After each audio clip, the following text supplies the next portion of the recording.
We want to talk today about how to stand out in your place of work.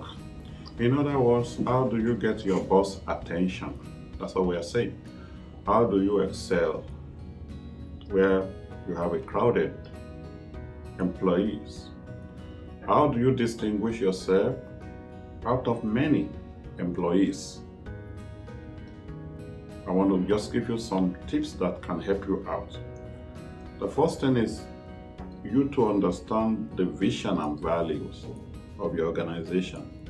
You need to know the vision and values of your organization. Every organization, large, big, or small, they have visions, they have values.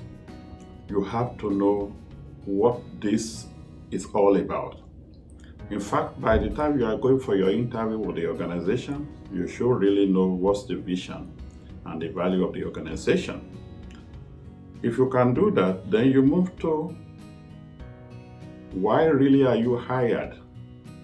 They must have a reason for hiring you.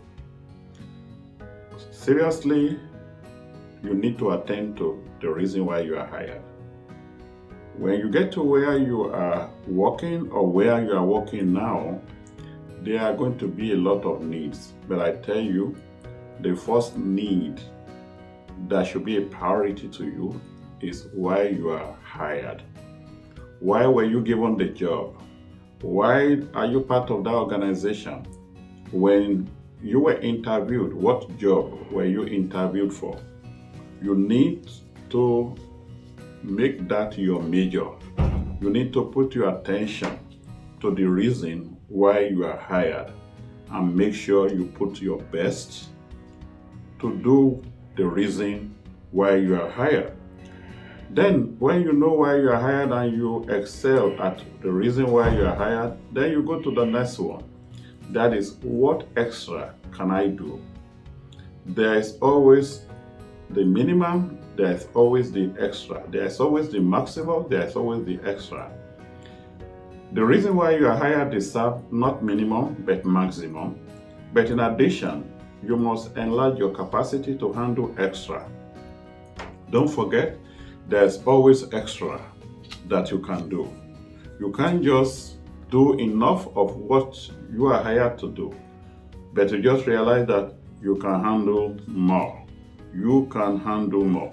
When you are able to do the extra, because sometimes you will need training, you will need to learn one or two things to be able to maximize the reason you are hired, and in addition, do extra. You have to recognize what kind of training that is going to make you to be able to do that. Sometimes your boss is not going to pay for your training. In fact, most of the time, your boss may not even know what you need, or they might give you a training that is not really what you need, or might not exactly be what you need. For you to be able to stand out and get the attention of your boss, you will need to spend some time extra, spend some money out of pocket to be able to get trained, to learn about the skill that you are going to need, not only to maximize the reason you are hired, but also to be able to go the extra mile. Then I want to ask you, do you know that you need to find gap you want to fill in your organization? Wherever you go, there is a gap to fill. There is a gap. Most of the time we complain about the gap, but do you know that you can be a gap filler? Every employer needs gap fillers. They don't need complainers. They don't need people who murmur. They need people who can fill those gaps. I want this take me to the next one. Every organization have bad boys, bad habits, bad girls. People go to the break room and say all kind of things about their boss, that wicked boss, that late boss, that all kind of stuff. Every organization, every setup where you have people, I've realized that your boss is never really good enough. I realize that your employer is never you always have one complaint or the other about them. Please, if you are going to stand out where you are working, Recognize those bad boys, those bad habits, and stay away. Those bad habits that make people to cheat on their time card, those bad habits that people just do that the employer does not know about. Please don't join those bad ones and bad habits. Timekeeping is always very essential. In fact, I realized that the best way to make an impression is through timing. What do I mean by timing? You are supposed to be at work by 8. I will advise you to be there 15 minutes before 8. You are supposed to leave by 6. I want to advise you that you are leaving 15 minutes after 6. This we do not do because we feel, well, I only need to be there by 8, I only need to be there till 6. But I tell you the truth. For you to make an impression, we are talking about getting the attention of your boss. You need to be there before your resumption time, and you still need to hang around even after resumption. I've discovered that those who hang around after the closing time, they are the people that get the attention of the boss. You just realize that the boss, most of the time, they might stay late, and they begin to have some conversation with you that really you'll be wondering, where do I come in? This is not supposed to be for people like me. Guess what?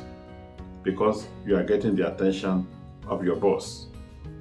So don't forget, timekeeping is not just coming on time, it's coming before time. Timekeeping is not by closing on time, it's by waiting after closing time. I want to say this to you. You need to love your boss.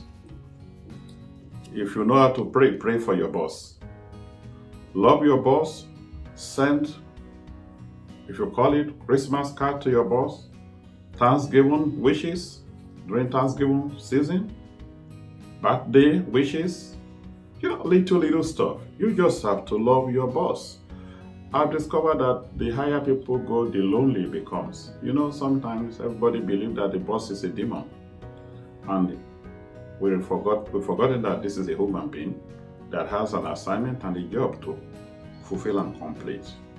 So when you still see them in their human nature, you still see them as one who needs to be given love. I tell you, everybody wants to be loved. So, love your boss. Be a friend to your boss. Every boss have all their subordinates as complainers, as murmurers. But you want to be your boss' friend. Loyalty is a must. And that's where it takes us. Loyalty to your organization. Even if you are going to work there for one day, please be loyal. You're going to work there for 1 week or 1 month or 1 year, I encourage you to be loyal. If you don't realize that every time of your life is precious, even when you are spending a month in a place, it's a month of your life. And I believe that every time, every moment of your life needs to be well utilized. You have to get the best out of it. You have to be accountable to yourself and say, well, that 1 month in that organization was one of the best time of my life. So, and you only do that by being loyal. The last thing I want to say to you is, don't just work for money. Turn your job to a passion. Don't just work for the money. Whatever your hands find to do, make it a passion. Be passionate about it. Do it. Give it all that you have. Don't just look at the money. The money may be small, the money may be big, but if it's worth your time, that means it's worth your life. Put passion in what you are doing. You will stand out. Not only will you stand out, you will get the attention of your boss. This is Power Wealth Video. My name is Rocco.